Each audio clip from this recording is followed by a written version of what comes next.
క్రైస్తవుల అందరికీ యూట్యూబ్ ప్రేక్షకులందరికీ చాలామంది నాకు మెసేజ్ పెడుతున్నారండి, మేము వస్తాము సిస్టర్ని చూస్తామని అడుగుతున్నారు.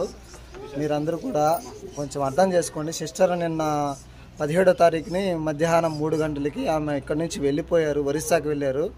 మళ్ళీ రావడానికి ఒక 2 వీక్స్ పడుతుంది కంపల్సరీగా. చాలామంది మెసేజ్ పెడుతున్నారండి, యూట్యూబ్లో చాలామంది సబ్స్క్రైబర్స్ పెడుతున్నారు. దయచేసి మీరు అర్థం చేసుకోండి. మీరు ఎంత దూరం వచ్చినారో ఆమె బ్లెస్సింగ్ కోసమని మేము కూడా బాధపడుతున్నాం. కొంచెం అర్థం చేసుకోండి. ఆమె అయితే నిన్న 17వ తారీఖున మధ్యాహ్నం 3 గంటలకి ఇక్కడి నుంచి వెళ్ళిపోయారు, ఒరిస్సాకి వెళ్ళారు. ఒక 2 వీక్స్ పడుతుంది ఆమె రావడానికి.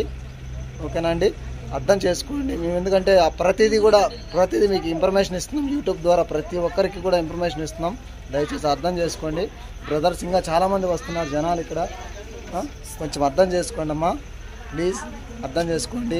Thank you. మీరు లైక్ చేసి షేర్ చేసి సబ్స్క్రైబ్ చేసుకోండి, ఎందుకంటే ప్రతి ఒక్కరికి ఇన్ఫర్మేషన్ వెళ్ళాలి. ఎందుకంటే తెలియని వాళ్ళు యూట్యూబ్లో చూసేసి వచ్చేస్తున్నారు. చాలామందికి తెలియలేదు ఆమె ఇక్కడ ఉందని వచ్చేస్తున్నారు. ఆమె సిస్టర్ అయితే లేరు, స్వరూపం అయితే ఉంది. మీరు వచ్చి స్వరూపాన్ని చూసుకోవాలనుకుంటే రావచ్చు, ఎప్పుడైనా కానీ వచ్చి ప్రేయర్ చేసుకొని వెళ్ళొచ్చు.